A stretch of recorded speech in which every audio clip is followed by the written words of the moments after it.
മുഖ്യമന്ത്രിയുടെ ധാർഷ്ട്യമാണ് തെരഞ്ഞെടുപ്പ് തോൽവിക്ക് കാരണമെന്ന് CPI തിരുവനന്തപുരം ജില്ലാ കൗൺസിലിൽ വീണ്ടും വിമർശനം. നിങ്ങളുടെ ചൊൽപ്പടിക്ക് നിൽക്കുന്ന ആളുകളുടെ നേരെ നോക്കിക്കൊള്ളണം. മുഖ്യമന്ത്രി മാറാതെ ഭരണം നന്നാകില്ല. പൗരത്വ യോഗങ്ങൾ മതയോഗങ്ങളായി മാറിയെന്നും ജില്ലാ കൗൺസിലിൽ വിമർശനമുയർന്നു. എന്തുകൊണ്ട് ഇത് നേരത്തെ പറഞ്ഞില്ല? വാ തുറക്കാൻ സാർ സമ്മതിച്ചിട്ട് വേണ്ടേ? തെരഞ്ഞെടുപ്പ് തോൽവി വിലയിരുത്താൻ വേണ്ടിയാണ് CPI ജില്ലാ കൗൺസിൽ യോഗം ചേർന്നത്. മുഖ്യമന്ത്രിക്കും മന്ത്രിമാർക്കുമെതിരെയാണ് പ്രധാന വിമർശനം. അല്ല, പ്രഭാകരേട്ടന് വീട്ടില് വിലയില്ലെങ്കിലും നാട്ടില് പുല്ല് വിലയാ. മുഖ്യമന്ത്രിയുടെ മകളുടെ പേരിലുള്ള അഴിമതി ആരോപണവും തിരിച്ചടിയായി. തെരഞ്ഞെടുപ്പിൽ തിരിച്ചടിയായത് ഭരണവിരുദ്ധ വികാരമാണ്.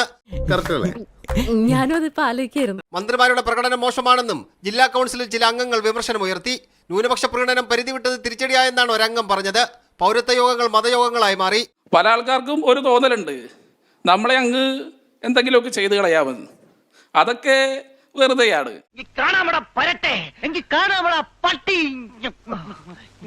ഈഴവ പിന്നോക്ക വിഭാഗങ്ങൾ ഇടതുപക്ഷത്തെ കൈവിട്ടുവെന്നും ചില അംഗങ്ങൾ പറഞ്ഞു. നവകേരള സദസ്സ് ദൂർത്തായി മാറിയെന്നാണ് ജില്ലാ കൗൺസിലുണ്ടായ മറ്റൊരു വികാരം. ഉദ്യോഗസ്ഥരെ ഉപയോഗിച്ച് പണം പിരിവാണ് നടന്നതെന്നാണ് വിമർശനമുയർന്നത്. ഞാൻ മുഖ്യമന്ത്രി ആയതുകൊണ്ടാണ് ഇങ്ങനെയൊക്കെ. 100% ഞാൻ യോജിക്കുന്നു. അവര് ചർച്ച ചെയ്യട്ടെ, ഇടതു മുന്നണി ചർച്ച ചെയ്യട്ടെ. ആർക്കെങ്കിലും ഒക്കെ ധൈര്യം ഉണ്ടാകുന്നുണ്ടല്ലോ, അതാണ് സന്തോഷം. കൊള്ളാം, അത് കൊള്ളാം. വിമർശനം പാർട്ടിക്കുള്ളിൽ തന്നെ ഉയരുമ്പോൾ ഇനി എങ്ങനെ മുന്നോട്ട് പോകാനാണ് തീരുമാനം? ഇങ്ങനെയുള്ള സന്ദർഭങ്ങളിലാണ് നമ്മൾ സ്വയം നിയന്ത്രിക്കേണ്ടത്. Self control. CPM-നെ സംബന്ധിച്ചിടത്തോളം അടിത്തറയുള്ള മണ്ഡലങ്ങളിൽ പോലും വലിയ തോതിൽ വോട്ടുകൾ നഷ്ടമായി എന്നുള്ളതാണ് CPM-ന്റെ തിരിച്ചടിയായി നമുക്ക് എടുത്തു കാണിക്കേണ്ട ഏറ്റവും പ്രധാനപ്പെട്ട കാര്യം.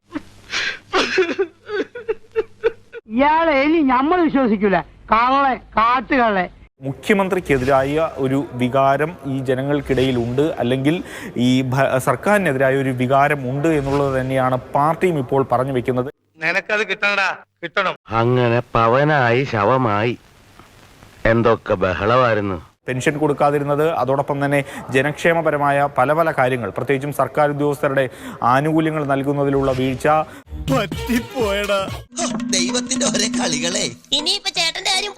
പ്രതിസന്ധി ഘട്ടങ്ങളിൽ ജനങ്ങൾക്കൊപ്പം നിന്നൊരു സർക്കാർ എന്നൊരു പ്രതീതി നമ്മൾ അത് നിപ്പയുടെ കാലത്ത് കണ്ടു, പ്രളയകാലത്ത് കണ്ടു.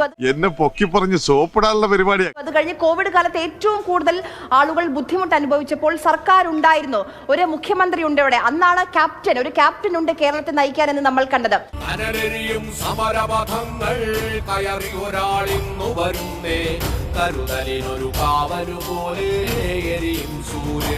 അത് കഴിഞ്ഞ രണ്ടാം പിണറായി സർക്കാർ വരുമ്പോൾ പിന്നീട് എന്തൊക്കെ നമ്മൾ കണ്ടു? നവകേരള ബസ് ഓടിയ വഴിയിലൊക്കെ പുതിയ രക്ഷാപ്രവർത്തന രീതികൾ നമ്മൾ കണ്ടു. ക്ഷേമ പെൻഷൻ മുടങ്ങുന്നത് കണ്ടു. പലരും പരസ്യ പ്രതിഷേധത്തിലേക്ക് നീങ്ങുമ്പോൾ അവരെ അവഹേളിക്കുന്ന പാർട്ടി പത്രങ്ങളെ നമ്മൾ കണ്ടു. സത്യം ഞാൻ തുറന്നു പറയട്ടെ, എനിക്കൊന്നും അറിയില്ല. ജനങ്ങൾക്കൊപ്പം ഉണ്ടായിരുന്ന സർക്കാർ വളരെ പെട്ടെന്നാണ് ജനങ്ങളിൽ നിന്ന് അകന്നത്.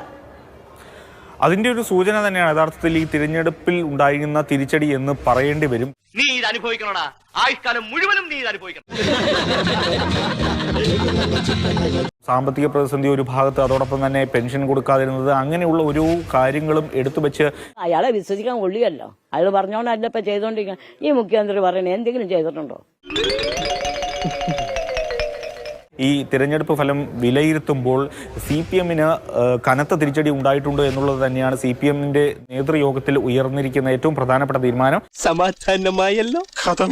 നമുക്കൊപ്പം രാഷ്ട്രീയ നിരീക്ഷകനും അഭിഭാഷകനുമായ അഡ്വക്കേറ്റ് A. ജയശങ്കർ ടെലിഫോൺ ലൈനിലുണ്ട്. ശ്രീ A. ജയശങ്കർ, ഹലോ. പാർട്ടിക്കുള്ളിലെ മുതിർന്ന നേതാക്കൾ തന്നെ മുഖ്യമന്ത്രിയുടെ ശൈലിക്കെതിരെ തുറന്നു പറയാൻ തുടങ്ങിയിരിക്കുന്നു. ഒരു മാറ്റം വരുമെന്ന് ഇനി നമുക്ക് പ്രതീക്ഷിക്കാമോ? പാർട്ടിക്ക് ഒരിക്കലും തെറ്റുപറ്റിയില്ല, നേതാക്കന്മാർക്ക് അത്രയും കൂടി തെറ്റുപറ്റിയില്ല. തെറ്റുപറ്റുന്നത് എപ്പോഴും ജനങ്ങൾക്കാണ്. സർക്കാരിന്റെ ഭരണ നേട്ടങ്ങൾ ജനങ്ങൾക്ക് ശരിയായ രീതിയിൽ മനസ്സിലാക്കാൻ കഴിഞ്ഞില്ല. എന്തോ കുത്തി പറയുന്ന പോലെ എനിക്ക് ഫീൽ ചെയ്യുന്നുണ്ട് കേട്ടോ. കുത്തിയില്ലല്ലോ, കുത്താൻ പോണല്ലേ ഉള്ളൂ. ഖജനാവിൽ 5 പൈസ ഇല്ലാത്ത സമയത്ത് നവകേരള സദസ്സ് നടത്തിയപ്പോൾ കേരളീയർക്ക് എന്തുമാത്രം രോമാഞ്ചം ഉണ്ടായി. ഏറ്റവും അവസാനം ഈ ലോക കേരള പ്രാജ്യസഭ തിരുവനന്തപുരത്ത് നടത്തിയപ്പോൾ ജനങ്ങൾക്ക് എന്തൊരു രോമാഞ്ചം ഉണ്ടായി. കേട്ടോ. ഉമ്മൻചാണ്ടി ജനങ്ങളിലേക്ക് ഇറങ്ങി ചെല്ലുന്ന ഒരാളായിരുന്നു. അപ്പൊ ആ രീതിയിൽ അദ്ദേഹത്തിന് ഒരു ജനസ്വീകാര്യത ഉണ്ടായിരുന്നു. ഈ ജനസമ്പർക്ക പരിപാടി നടത്തിയതുകൊണ്ട് അദ്ദേഹത്തിന് വ്യക്തിപരമായിട്ട് ഒരു പ്രതിച്ഛായ വർദ്ധിച്ചു. കറക്റ്റ് ആണല്ലേ? അതിൽ നിന്ന് ആവേശം കൊണ്ടിട്ടായിരിക്കണം ഇദ്ദേഹം ഇങ്ങനെ ഒരു പരിപാടിയായിട്ട് ഇറങ്ങിയത്. അത് കണ്ടിട്ടായിരിക്കണം ഇങ്ങനെ ഒരു കെട്ടുകാഴ്ചയുമായിട്ട് രംഗത്തിറങ്ങിയത്. ഇത് മറ്റതിന്റെ ഒരു വികൃത അനുകരണമായിട്ട്. പൊട്ടന്ന ലോക പൊട്ടനാണ്, പൊട്ടന്ന ലോക പൊട്ടൻ. ജനങ്ങൾക്ക് യാതൊരു പ്രയോജനമില്ല. 5 പൈസയുടെ ഗുണം ഒരാൾക്ക് ഉണ്ടായില്ലെന്ന് മാത്രമല്ല, ജനങ്ങൾക്ക് പരമാവധി ദ്രോഹം ചെയ്യുകയും ചെയ്യും. 5 വർഷം കൂടുമ്പോഴല്ലേ ഞങ്ങളെപ്പോലുള്ള പുഴുക്കൾക്ക് വിലയുണ്ടാകത്തുള്ളൂ.